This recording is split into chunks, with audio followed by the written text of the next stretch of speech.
Hello students, welcome to all of you on Gyan Sutram Hindi YouTube channel. और आज हमारा जो लेक्चर है वो है लेक्चर 3, जिसमें हम 11 सेक्शन को अभी कंप्लीट कर रहे हैं। तो लेक्चर 3 में हम अभी टिश्यू वाले टॉपिक में हैं और लेक्चर 3 में हम बात करेंगे उपकला ऊतक के प्रकारों के बारे में। ठीक है, तो उपकला ऊतक के वर्गीकरण की बात करेंगे। कितने प्रकार के उपकला ऊतक हो सकते हैं, कितने टाइप्स हैं उपकला ऊतक के, वो हम बात करने वाले हैं आज के इस लेक्चर में। ठीक है, तो आगे बढ़ते हैं। तो उपकला ऊतक के टाइप्स की अगर बात करें तो मतलब हम बात कर रहे हैं टाइप्स ऑफ एपिथेलियल टिश्यू की। तो टाइप्स ऑफ एपिथेलियम टिश्यू कौन कौन से हैं, कितने टाइप्स हैं? तो सबसे पहला जो टाइप है एपिथेलियल टिश्यू में यानी उपकला ऊतक में, वो है सरल उपकला ऊतक। अब इसका नाम ही है सरल यानी कि सिंपल। अब सिंपल को सिंगल से कनेक्ट कर दो, सिंपल यानी कि सिंगल। तो जो सिंपल है वो एक स्तर से ही बना हुआ है। माने कि सरल उपकला ऊतक की जब बात होगी तो हमें यह बात ध्यान रखनी है कि सरल उपकला अगर बताया गया है तो सरल उपकला का मतलब है कि उस उपकला ऊतक में कोशिकाएं एक ही स्तर पर व्यवस्थित होंगी, एक ही लेयर बना रही है, सिंगल लेयर बना रही है। जैसे आपकी कॉपी का एक पेज ही है, तो एक पेज जो है सिंगल पेज, वो एक सरल उपकला ऊतक हो गया। और पूरी कॉपी को अगर आप देखोगे तो उसमें बहुत सारे पेजेस हो गए, तो वो बहुत सारे पेजेस क्या बना रहे हैं? स्तरीकरण बना रहे हैं, अलग अलग स्तर हो जाएगा। तो उसमें बहुत सारी लेयर्स हो गई, बहुत सारे लेयर बन गए, तो उसको हम क्या कह देंगे? उसको हम कंपाउंड कह देंगे, यानी कि संयुक्त उपकला कह देंगे। तो सरल उपकला मतलब सिंपल यानी कि सिंगल लेयर्ड, एकल स्तरीय। और संयुक्त उपकला बहुस्तरीय उपकला। कोशिकाएं जब बहुत सारे स्तर पर अरेंज हो रही हैं, व्यवस्थित हो रही हैं, एक से ज्यादा स्तर बना रही हैं, अरेंज हो रही हैं, तो उन्हें हम संयुक्त उपकला कह देंगे। और अगर किसी उपकला ऊतक में उपकला कोशिकाएं एक ही स्तर पर व्यवस्थित हैं, सिंगल लेयर्ड हैं, एकल स्तर बना रही हैं, तो उसे हम सरल उपकला ऊतक कह देंगे। तो वही बात आ गई, सरल उपकला में क्या होता है? कोशिकाओं के एक ही स्तर की, कोशिकाओं का जो मतलब सरल उपकला है वो कोशिकाओं के एक ही स्तर से बनी है। और संयुक्त उपकला जो है वो दो या दो से अधिक स्तरों की बनी होती है। ठीक है, एक से ज्यादा स्तर है या दो से ज्यादा स्तर है तो उसे हम संयुक्त उपकला कहेंगे। किसके स्तर है? उपकला कोशिकाओं के स्तर। सिंपल। अब सरल उपकला का कार्य क्या है? सरल उपकला के कार्य की बात करें तो कार्य कैसे समझ में आएगा? सरल उपकला का कार्य कहां होगा? देखिए, अगर आपसे मैं कहूं कि आपने लेबोरेटरी में या प्रयोगशाला में, कभी भी स्कूल में आपने देखा होगा एक फिल्टर पेपर है। तो फिल्टर पेपर जो होता है वो फिल्टर पेपर क्या कार्य करता है? एकल स्तरीय होता है। अगर उसको आप फोल्ड कर दें, मान लीजिए उसको मोड़ दिया है ना, उसके कई सारे स्तर बना दिए, तो एक सिंगल फिल्टर पेपर से छनन की क्रिया आसानी से होगी, या फिर एक डबल, या उसको बहुत सारे फोल्ड में मोड़ दिया आपने, अब वो मुड़ा हुआ जो 4-5 लेयर हो गई, उसमें 4-5 स्तर हो गए, उससे आपको चीजों को छानने में आसानी होगी। किससे छानने में आसानी होगी? तो बड़ी सिंपल सी बात आप बोलोगे सर, सिंगल लेयर से छानने में हमें आसानी होगी। तो इसका मतलब ये हुआ कि जो सरल उपकला है, जो एकल स्तर से बनी है, कोशिकाओं का एकल स्तर ही होता है, कोशिकाएं एक ही स्तर पर व्यवस्थित होती हैं, उसके द्वारा क्या कार्य हो सकता है? तो कार्य क्या हो सकता है? सबसे बढ़िया कार्य क्या हो सकता है? उससे छनन का कार्य हो सकता है। दूसरा, उससे छनन होगा तो छनन के लिए क्या चाहिए? छनन हो सकता है। छनन के अलावा क्या हो सकता है? अवशोषण का कार्य आसानी से हो सकता है। एक स्तर से अवशोषित करना और एक बहुत सारे लेयर्स हैं उनसे अवशोषित करना, दोनों में क्या है? सरल, जो सरल उपकला है उससे आसानी से क्या हो सकता है? अवशोषण हो सकता है, आसानी से छनन का कार्य हो सकता है। जबकि जो संयुक्त उपकला है ये दो या दो से अधिक स्तरों की बनी है।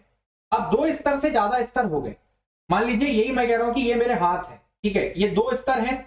अब इनके आर पार अगर मैं जाता हूं, यानी यहां से कोई चीज अवशोषित हो रही है, तो एक सिंगल लेयर से अवशोषण आसानी से होगा और डबल लेयर से अवशोषण में समस्या आएगी, दिक्कत आएगी, परेशानी आएगी। ठीक है, उससे छनन देर से होगा, वो छनन के लिए ज्यादा कैपेबल भी नहीं होगा। तो ये बहुत सारी समस्याएं संयुक्त उपकला में छनन के या अवशोषण के परिदृश्य में आ सकती है। तो इसका मतलब संयुक्त उपकला का कार्य क्या करें भाई? अब आपने बोला कि एक सिंगल लेयर का काम तो हो गया, चीजें आसानी से उसके आर पार आ जा सकती हैं, अवशोषण आसानी से होगा, छनन आसानी से होगा। तो इसका मतलब है कि सरल उपकला उन क्षेत्रों में मिलेगी, उन अंगों में मिलेगी, उन संरचनाओं में मिलेगी या उन अंगों में आस्तरण बनाएगी जहां पर छानने की या अवशोषित करने की आवश्यकता होती है, वहां पर मिलेगी हमें सिंपल एपिथेलियम यानी कि सरल उपकला।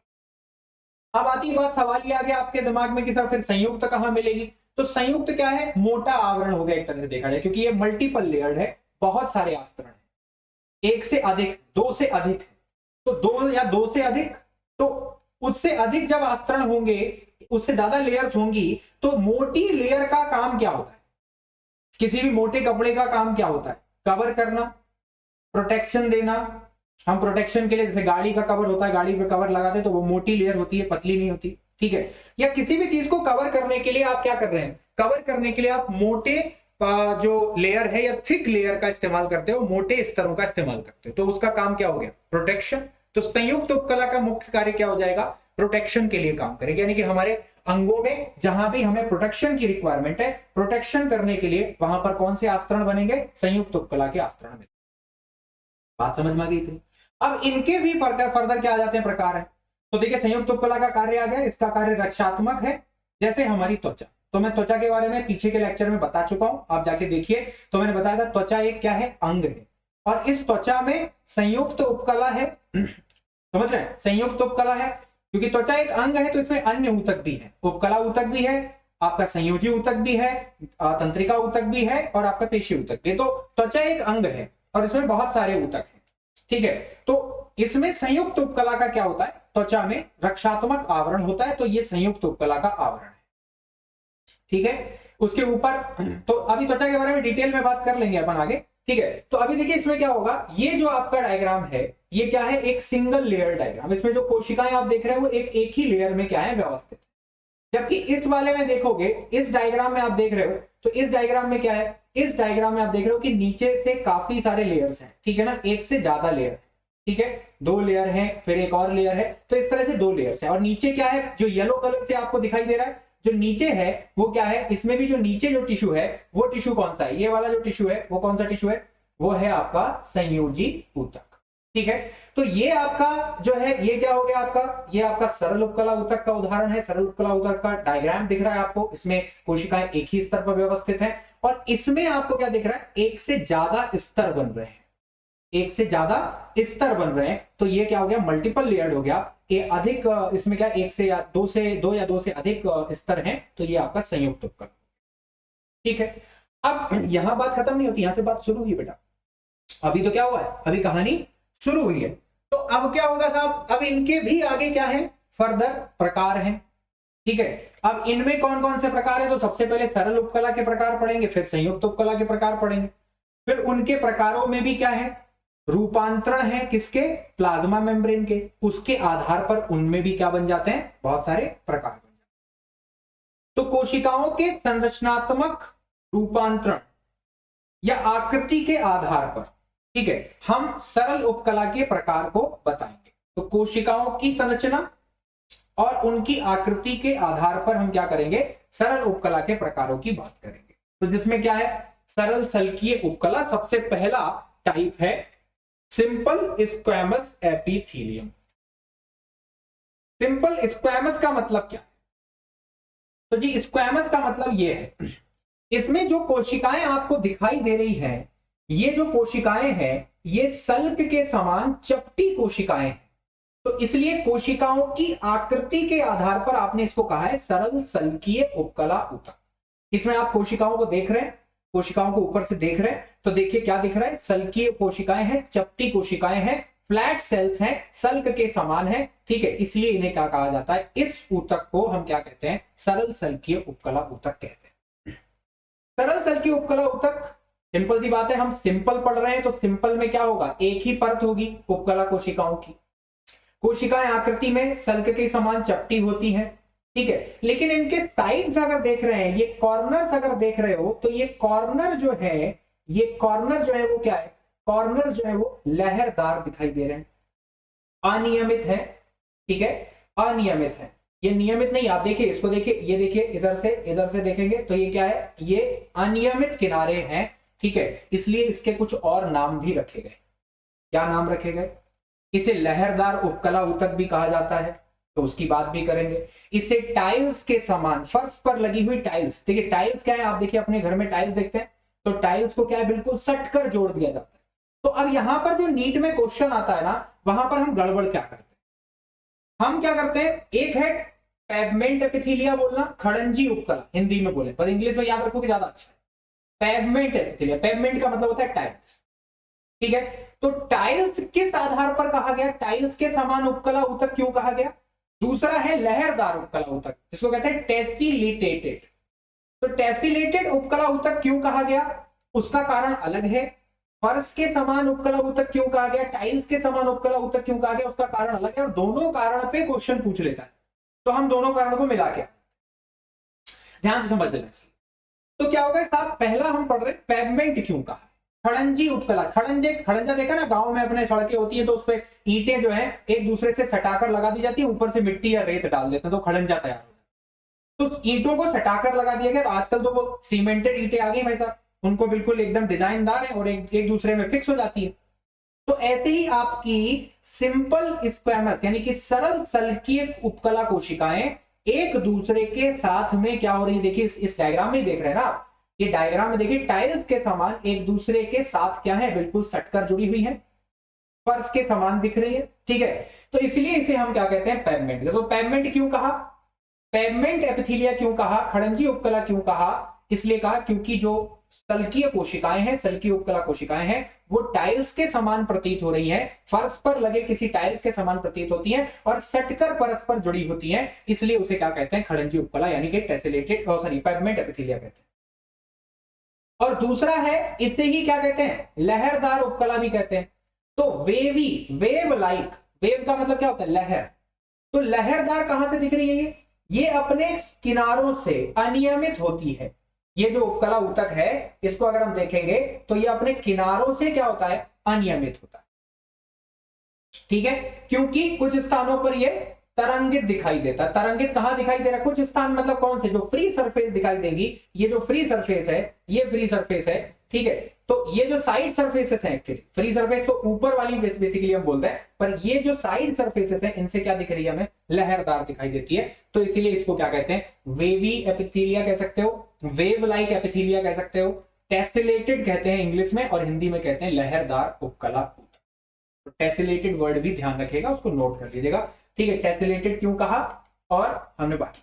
अब आ गया इसका कार्य क्या होगा, तो कार्य इसका क्या हो सकता है, इसकी बात अपन ने अभी पहले ही कर ली थी। मैंने बोला था कि सिंपल लेयर है, सिंगल लेयर है, एकल स्तर है। एकल स्तर से क्या आसानी से हो सकता है, छानने का कार्य, निस्यंदन का कार्य, विसरण का कार्य, डिफ्यूजन आसानी से हो सकता है। तो इसीलिए इसका कार्य क्या है, सरल उपकला, सरल सिंपल स्क्वैमस एपिथेलिया जो है वो कहां मिलेगा, हमें उन स्थानों पर मिलेगा, उन अंगों में मिलेगा, उन संरचनाओं में मिलेगा जहां विसरण का कार्य कराना है, छनने का कार्य कराना है, निस्यंदन का कार्य कराना है, तो वहां पर हमें क्या मिलेगा, सिंपल स्क्वैमस एपिथेलिया मिलेगा, सरल सल्कीय उपकला। आगे बढ़िए। अब इसके उदाहरण की बात आती है, एग्जांपल्स कैसे, सबसे इंपॉर्टेंट यही है, देखिए डायरेक्ट क्वेश्चन जो टिश्यू में आता है भाई साहब वो आता है एग्जांपल से।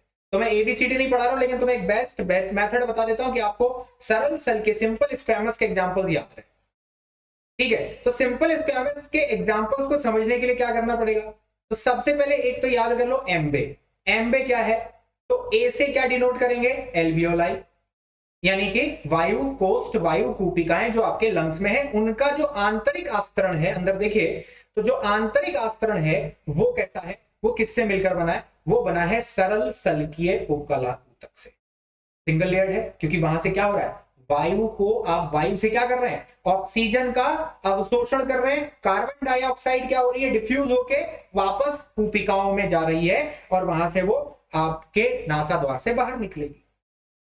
तो ये जो मेन है डिफ्यूजन, जो मेम्ब्रेन है, एक्सचेंज ऑफ गैसेस, गैसों का जो विनिमय होता है लंग्स में, वायु कूपिकाओं में, वो इसी मेम्ब्रेन के द्वारा होता है। और ये मेम्ब्रेन जो है, ये मेम्ब्रेन किससे बनी है, ये मेम्ब्रेन बनी है सिंपल स्क्वैमस। बात समझ में आ गई। तो एल्वियोलाई का जो आस्तरण है, एल्वियोलाई का इंटरनल सरफेस जो है, जिसके द्वारा गैसियस एक्सचेंज होना है, गैसियस विनिमय होना है, वो किसके द्वारा बना है, सरल सल्कीय उपकला ऊतक के द्वारा बना है। दूसरा क्या है, तो दूसरा है आपका मीजोथीलियम ऑफ बॉडी कैविटी। अब ये क्या है साहब, मीजोथीलिया क्या होता है? मैंने हिंदी में लिख दिया सीलोम के आवरण। अब सीलोम क्या होता है? तो वायु, देखिए गुहाएं हमारे शरीर, देखिए आपका शरीर के दो आवरण है, ठीक है, एक सामने ये आवरण हो गया और एक पीछे, मतलब दो स्तर हैं आपके शरीर में और उनके बीच में है स्थान। इसको हम क्या कहते हैं? इसको हम कौन सी सतह कहते हैं? अधर सतह। और इसको क्या कहते हैं हम? पृष्ठ सतह। ठीक है, इंग्लिश में बोलूं तो इसको कहते हैं वेंट्रल और इसको कहते हैं डॉर्सल। तो ये हो गई अधर सतह, ठीक है, और ये हो गई पृष्ठ सतह। पीठ मतलब पीछे और पीछे मतलब पृष्ठ, पृष्ठ मतलब क्या हो गया आपका? डॉर्सल, और ये हो गया वेंट्रल। तो ये हमारे लिए वेंट्रल सतह है। हमारी वेंट्रल सतह और हमारी डॉर्सल सतह, हमारी पृष्ठ सतह और अधर सतह के बीच में हमारे अंग क्या है? स्थित है। बहुत सारे अंग हैं, ठीक है। तो जो आपकी गुहा है शरीर की, फिर उन अंगों की भी गुहाएं हैं। अंगों में भी तो गुहाएं हैं भाई। हार्ट है तो हार्ट अंदर से क्या है? खोखला है, तो उसमें भी गुहा है। आपकी आहार नाल है तो आहार नाल अंदर से क्या है? खोखली है। ठीक है, समझ में आ रही बात? तो जहां भी बॉडी कैविटी है, जहां भी शारीरिक गुहाएं हैं, गुहाओं को हम सियोल कहते हैं, सीलोम कहते हैं, ठीक है। उनके जो आवरण है और उनकी जो इनर लाइनिंग है, उन पे भी क्या पाया जाता है? सरल उपकला ऊतक पाया जाता है। अब इसमें मैं एक और चीज भी पढ़ा देता हूं, इसमें आ जाता है P3। तो P3 क्या आ जाता है? अगर समझना है तो उसको भी समझ सकते हो। देखो P3 क्या आ जाएगा, मैं यहां लिख देता हूं P3। अब ये P3 क्या है? तो P3, इसमें तीन चीजें, हम तीन और एग्जांपल्स की बात कर सकते हैं। क्या? पेरिटोनियम, पेरिटोनियल कवरिंग जहां भी मिलेगी, ठीक है, वो किससे बनी है? वो बनी है सरल सल्कीय उपकला ऊतक से। उसके बाद पेरिकार्डियम, तो समझ गए होंगे कार्डियम शब्द से किसके आवरण की बात हो रही है? हम सीधा लिख सकते हैं हृदय आवरण, हृदय आवरण, ठीक है। दूसरी और क्या हो गया? पैराइटल प्लूरा, ठीक है, पैराइटल प्लूरा, ठीक है। तो पैराइटल प्लूरा की बात करें तो ये क्या हो जाता है? फुफ्फुस आवरण, ठीक है, यानी कि लंग्स का जो आवरण है, ठीक है, वो हो जाएगा फुफ्फुस आवरण। ओके, तो फुफ्फुस आवरण यानी कि आपके लंग्स की कवरिंग, आपके हार्ट की कवरिंग, हृदय आवरण, फुफ्फुस आवरण और पेरिटोनियल कवरिंग, ठीक है। तो पेरिटोनियम काफी जगह पाया जाता है, आमाशय की कवरिंग को भी आप पेरिटोनियम कहते हैं, ठीक है। तो पेरिटोनियल कवरिंग जहां भी होगी वो क्या है? वो मीजोथीलियम और बॉडी कैविटी बोल सकते हैं आप उसे, और उसे आप सिंपल ऊतक कौन सा होगा? सरल सल्कीय उपकला ऊतक। तो ये आप ध्यान रखिए, M is for mesothelium of body cavity, मतलब सीलोम के जो भी आवरण है, जो भी जहां भी गुहाएं हैं, उन गुहाओं के जो आवरण है, वो आप उनको क्या बोलेंगे? वो किससे बने हुए? सरल सल्कीय उपकला ऊतक, ठीक है। उसके बाद अगला जो एग्जाम्पल है वो क्या आ जाता है? बी। तो बी क्या रिप्रेजेंट कर रहा है उसको देख लीजिए। तो बी रिप्रेजेंट कर रहा है वोमेन्स कैप्सूल को। अब वोमेन संपुट इसे कहते हैं, क्या कहते हैं? वोमेन संपुट कहते हैं। तो वोमेन संपुट कहां पाया जाता है? नेफ्रॉन का जो सबसे प्रारंभिक हिस्सा है वो क्या है? वोमेन संपुट है, जहां निस्यंदन का कार्य होता है, रक्त के छनने का कार्य होता है। रक्त छनने की बात आ गई। देखो, छनन के लिए जो सतह बनाएगा वो कौन बनाएगा? वोमेन कैप्सूल में छनन सतह जो बनाएगा, यहां जो छनन सतह बनेगी, ये छनन सतह जो बनेगी, वो छनन सतह किससे बनी है? सरल सल्कीय उपकला ऊतक से बनी, ठीक है। तो वोमेन्स कैप्सूल हो गया। और इसके अलावा नेफ्रॉन में ही अगला एक और भाग है जिसको हम कहते हैं descending distal convoluted tubule, sorry. तो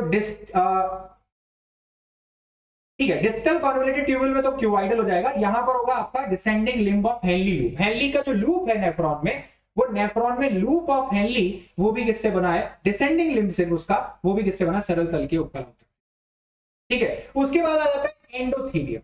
अब एंडोथीलियम का मतलब होता है जो आपकी रक्त वाहिकाएं हैं उनका आंतरिक स्तर जो है, ये जैसे ये वाला जो स्तर है, आंतरिक स्तर की बात चल रही है, ये जो स्तर होगा आंतरिक, ये स्तर, ठीक है। ये आंतरिक स्तर जो है वो आंतरिक स्तर किससे बना है? सरल सल्कीय उपकला ऊतक से बना है, आपकी रक्त वाहिकाओं, ठीक है। एंडोथीलियम बोलते हैं।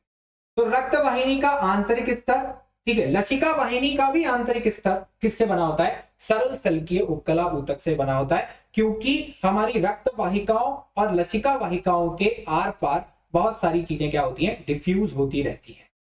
ठीक है, वो जहां भी जरूरत पड़ेगी वहां पर अपन उसको एक्सप्लेन कर लेंगे। ठीक है, तो इसको रब कर देता हूं, फिर आगे बढ़ते हैं। चलिए, तो आगे अब हम बात करेंगे, अगला जो हमारा प्रकार है वो सिंपल यानी कि सरल उपकला का ही प्रकार है, और वह है सरल घनाकार। अब कोशिकाओं की आकृति बदल गई, कोशिकाओं की आकृति क्या हो गई? सरल घनाकार हो गई। तो सरल घनाकार उपकला ऊतक की अब बात हो रही है। तो सरल घनाकार उपकला में देखिए कोशिकाएं कैसी हो गई? घन आकार की। ठीक है, ये कोशिकाएं जो हैं वो कैसी हो गई हैं? ये कोशिकाएं घनाकार हो गई हैं। ठीक है, और घनाकार कोशिकाएं जब एकल स्तर पर व्यवस्थित हैं, देखिए एकल स्तर पर ही व्यवस्थित है, तो एक परतीय उपकला जिसमें कोशिकाओं की आकृति घनाकार होगी उसे हम सरल घनाकार उपकला ऊतक कहेंगे। अब घनाकार कहां मिलेंगे? घनाकार उपकला के आस्तरण बनेंगे तो कहां बनेंगे? लेयर बनेगी, इंटरनल लाइनिंग बनेगी, यानी कि आंतरिक आवरण बनेगा, आंतरिक आस्तरण बनेंगे तो कहां बनेंगे? ये हमें समझना पड़ेगा। हम एग्जाम्पल को रटना नहीं है, एग्जाम्पल को समझना है, ताकि इसका कॉन्सेप्ट समझ लीजिए ये कहां मिल सकता है, तो एग्जाम्पल अपने आप आपको पकड़ में आ जाए। ठीक है, तो देखिए क्या होगा कि सबसे पहली बात, जर्मिनल एपिथीलिया इसे कहा जाता है। सरल घनाकार उपकला ऊतक को क्यों कहते हैं? उसका कारण है, क्योंकि जो घनाकार उपकला कोशिकाएं हैं बेटा, इन घनाकार उपकला कोशिकाओं का जो डिविजनल रेट है, यानी कि जो तेजी से विभाजन कर सकती है, विभाजन की जो रेट ऑफ डिवीजन होता है वो क्या होता है? तेजी से होता है, तो जल्दी डिवाइड कर सकती है। ठीक है, और दूसरा क्या है? ये जल्दी डिवाइड कर सकती है, प्लस ये कहां मिल रही है? इनके विभाजन से ही जनन कोशिकाएं बनती हैं, वृषण और अंडाशय की। जो आंतरिक आस्तरण है वो घनाकार कोशिकाओं से ही बना है, सिंपल क्यूबाइडल एपिथेलिया से ही बना।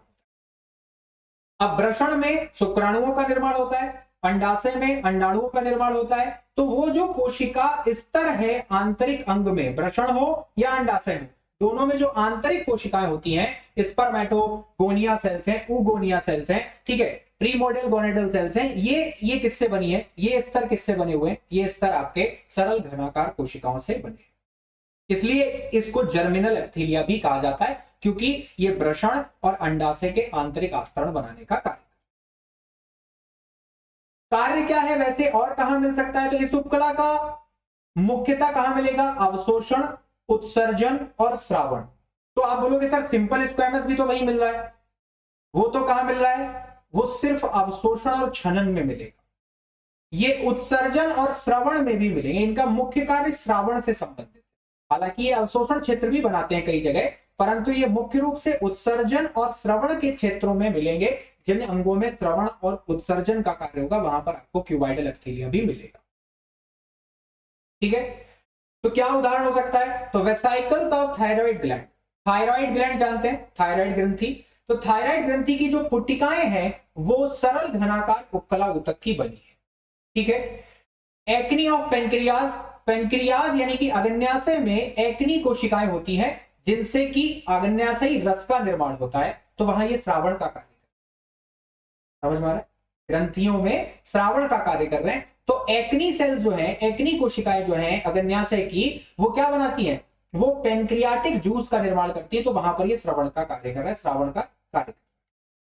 ठीक है, उसके अलावा स्वेट ग्लैंड्स, तो जो हमारी स्वेट ग्रंथियां जिनसे पसीना स्रावित होता है, तो पसीना स्रावित करने वाली जो ग्रंथियां हैं उनमें भी सरल घनाकार कोशिकाएं पाई जाती हैं, वहां भी ये श्रावण का कार्य। ये चपटी नहीं है, तो इनमें जो स्रावी पदार्थ है वो भर सकता है, बनेगा, स्टोर होगा, फिर स्रावित होगा। तो इसलिए इनमें क्या है? ये श्रावण से संबंधित है। मुख्य रूप से मैंने पहले ही कह दिया था, श्रावण का कार्य कौन करेगा? श्रावण का कार्य घनाकार उपकला। तो स्वेट ग्लैंड्स हो गई। अब इसमें कुछ जगह पर ये क्या कर रही है, कुछ जगह पर ये और जगह भी मिल रही है। जैसे आई का जो स्ट्रक्चर है, आई में बहुत सारी सतह पर आपको सिंपल क्यूबाइडल एपिथेलियम मिल जाएगा, सरल घनाकार उपकला ऊतक मिल जाएगा। कहां मिल जाएगा? तो आइरिस ऑफ आई, ये जो पुतली है आपकी, कोरॉइड लेयर होती है, और सीलरी बॉडी। तो ये तीन जो संरचनाएं हैं, ये तीनों संरचनाएं सरल घनाकार उपकला ऊतक से बनी होती हैं। ये मैं आई का स्ट्रक्चर पढ़ाऊंगा नर्वस तंत्रिका तंत्र वाले लेक्चर्स में, तब आप उसको आराम से वहां पर देखिएगा। ठीक है, नेफ्रॉन के नलिकाकार भाग, ट्यूबुलर पार्ट ऑफ नेफ्रॉन जितना भी है, तो नलिकीय भागों को बनाने में भी आपको कौन मिलेगा, सरल घनाकार उपकला ऊतक मिलेगा, और इसके रूपांतरण भी मिलेंगे।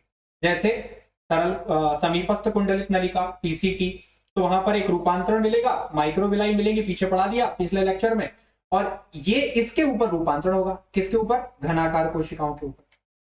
बात समझ में आ गई। डीसीटी है तो वहां भी मिल जाएगा सरल घनाकार उपकला ऊतक। अब आ गया, वही आ गया जो मैं आगे बात कर रहा था, साधारण घनाकार उपकला कोशिकाओं के रूपांतरण क्या है। तो पहला हो गया सूक्ष्मांकुर युक्त घनाकार उपकला, ठीक है। तो मतलब घनाकार कोशिकाएं और उनकी जो स्वतंत्र सतह है उस पर क्या है, सूक्ष्मांकुर उपस्थित है, ठीक है। तो घनाकार कोशिकाओं की स्वतंत्र सतह पर माइक्रोविलाई अगर पाए जाते हैं तो उसे हम सूक्ष्मांकुर युक्त घनाकार उपकला ऊतक कह देते हैं, और इंग्लिश में ब्रश बॉर्डर्ड क्यूबाइडल एपिथेलियम कहते हैं, क्योंकि ये ब्रश के समान क्या होती है, दिखाई देती है, ठीक है। उसके बाद है पश्चिमावीय घनाकार उपकला ऊतक, तो जिसमें सीलिया दिखाई दे रहे हैं स्वतंत्र सतह पर, कोशिका झिल्ली ने क्या किया, रूपांतरित होकर क्या बना लिए, स्काइनोसीलिया बना लिए, पश्चिमाभ बना लिए हैं, तो वहां पश्चिमाभीय क्या हो जाएगा, वो पश्चिमाभीय घनाकार उपकला ऊतक हो जाएगा।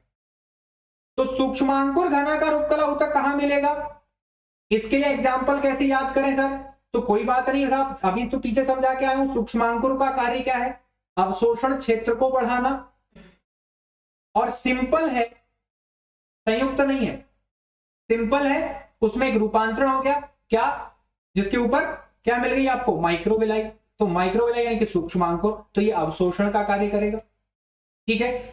पश्चिमाभीय घनाकार उपकला ऊतक में सीलिया है, तो ये वहां मिलेंगे जहां पर क्या होगा, जहां हमें क्या करना है, पदार्थों को आगे पीछे धकेलना है, समझ में आ रही बात, तो ये वहां पर उन स्तरों में मिलेंगे। जैसे कहां मिलते हैं, तो नेफ्रॉन में क्या होता है, उत्सर्जी पदार्थ क्या होते हैं, छन कर निकलते हैं, रक्त का छनन होता है, और नेफ्रॉन का जितना भी ट्यूबुलर पार्ट है उसमें उत्सर्जी पदार्थ जाते हैं, तो वो उत्सर्जी पदार्थ नेफ्रॉन के ग्रीवा में, संग्राहक नलिकाओं में, वहां पर सीलिया पाए जाते हैं, और स्तर किसका पाया जाता है, घनाकार उपकला। तो घनाकार, पश्चिमावीय घनाकार उपकला कहां पाई जाती है, नेफ्रॉन के जो ग्रीवा क्षेत्र है जहां पर वो घूमा हुआ है, ठीक है, वहां पर आपको क्या मिलेगा, नेफ्रॉन के ग्रीवा क्षेत्र में आपको पश्चिमावीय उपकला ऊतक मिलेगा, ठीक है, समझ में आ रही है बात। तो ठीक है, इस लेक्चर में हमने क्या कंप्लीट कर लिया, सरल सल्कीय उपकला ऊतक और सरल घनाकार उपकला ऊतक, ठीक है। सरल सल्कीय उपकला ऊतक पे कोई भी मॉडिफिकेशन यानी कि रूपांतरण नहीं पाए जाते हैं। सरल घनाकार में आपको मैंने रूपांतरण भी पढ़ा दिए, इसके आगे के लेक्चर में हम पढ़ेंगे सरल स्तंभाकार उपकला ऊतक और उसके रूपांतरण, उसके एग्जाम्पल्स यानी कि उदाहरण। तो अब आज तक जितना भी आपको अभी जितने भी लेक्चर कंप्लीट हुए, आपको कुछ पर्टिकुलर लेक्चर्स के बाद में डीपीपी मिलती रहेगी, डेली प्रैक्टिस पेपर मिलता रहेगा, डिस्क्रिप्शन में लिंक मिल जाएगा, आप वहां से डाउनलोड भी कर सकते हैं। और आप ज्ञानसूत्रम लर्निंग ऐप को डाउनलोड करके लाइव टेस्ट अगर देना चाहते हैं या लाइव डीपीपी सॉल्व करना चाहते हैं, लाइव टेस्ट में आप पार्टिसिपेट करना चाहते हैं, तो आप वहां भी जा सकते हैं, ठीक है। तो टिल देन बाय बाय, मिलते हैं अगले लेक्चर में।